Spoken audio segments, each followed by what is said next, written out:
lors de la précédente session, nous avons configuré le switch 1 en mode Dynamic Desirable et le switch 0 était resté dans sa configuration par défaut. Donc, il faut aussi le souligner maintenant que ces switches ont pour configuration par défaut Dynamic Auto. Ça veut dire que lorsqu'ils sont mis en marche dans leur état de configuration par défaut, ils sont Dynamic Auto. Dynamic Auto, ça veut dire que le résultat de l'opération, le fonctionnement du port sera Access Port. Nous allons vérifier le show run de ces interfaces. Voyons que le switch 1 a été configuré avec cette commande.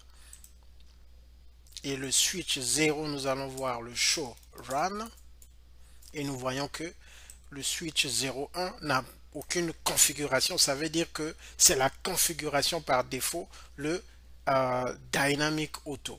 Ce que nous allons faire, nous allons configurer ce port en Dynamic Desirable. Et nous allons voir interface FA01 switch port mode Dynamic Desirable. Donc avant de le faire, je vais venir ici, switch port,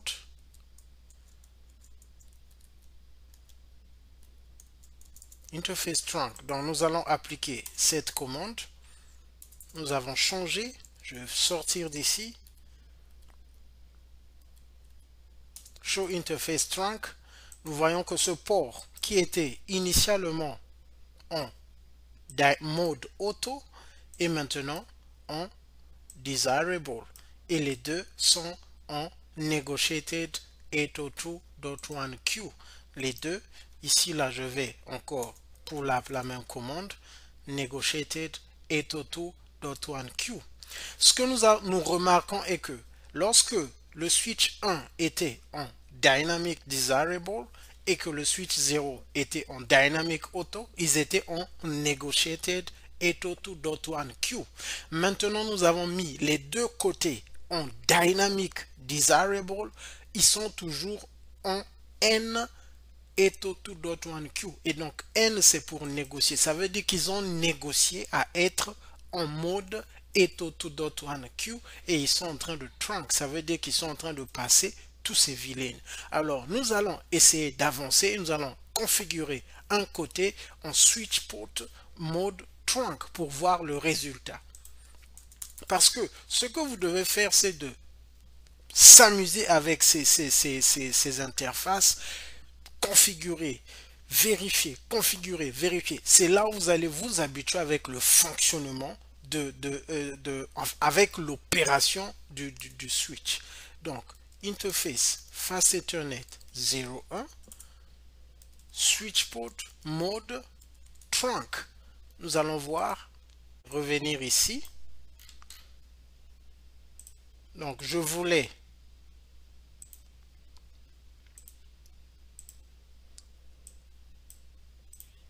ce que je veux, c'est d'appliquer la commande switch mode trunk. Au moment où je l'applique, je vais encore vérifier. Nous voyons que ce lien a connu une modification. Et nous allons encore vérifier. Switch mode trunk. Lui, il est en desirable. Toujours, il est en train de trunk. Nous allons voir de ce côté. Do show interface trunk. Nous voyons que là, nous avons activé le trunk. Avec cette commande, il n'est plus en mode desirable, il est maintenant en mode on.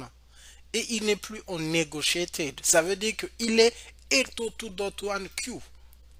Il ne négocie plus. Il dit, moi, c'est effectivement la signification de switch port mode trunk. C'est ce que nous avons vu. Si je fais mode trunk, c'est ce que ça nous dit ici. Inconditionnellement, et c'est ce que nous voyons ici. Ça veut dire que je suis inconditionnellement 802.1q. Donc ça veut dire que les deux ports, le résultat c'est qu'ils sont en train de trunk, ils sont en trunking, mais lui il est en on, il est inconditionnellement en train de faire le trunking et lui il est en mode desirable. Nous allons essayer de changer de ce côté. L'objectif est de voir comment est-ce que ces interfaces peuvent négocier. Nous allons mettre celui-ci en auto. Mode dynamique, auto. Nous sortons. Nous voyons qu'il est en mode auto, il continue à trunk. Nous avons dit que auto, ça veut dire que c'est une personne qui s'assoit, qui attend que l'autre côté commence. Desirable, il envoie les DTP frames.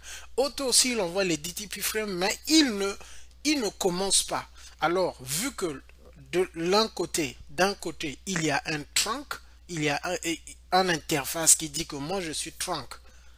On, le trunk est on. Ici, là, il est auto, ça veut dire que le résultat aussi, c'est trunking. Maintenant, nous allons faire quelque chose qui n'est pas recommandé.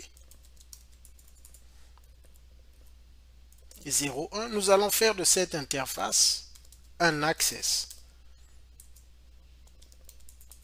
Et ceci n'est pas recommandé. Switch port interface trunk, nous voyons que nous n'avons plus de trunk.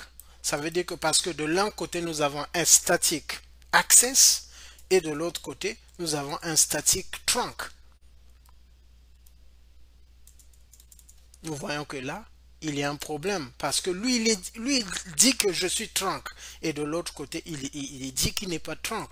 Ce qui va se passer, c'est que les frames qui seront transmis ici ne vont pas arriver ici. Simplement dire, l'administrative mode, c'est access. Et de l'autre côté aussi, c'est access, le résultat, c'est access. De l'autre côté, c'est dynamic auto, le résultat, c'est access. De l'autre côté, c'est trunk. Donc, trunk et access, on dit do not use. Ne faites pas cette combinaison. Si je fais dynamic, desirable et access, ça nous donne access. Parce que un côté est configuré en access. Il n'y a pas de négociation. Moi, je suis access.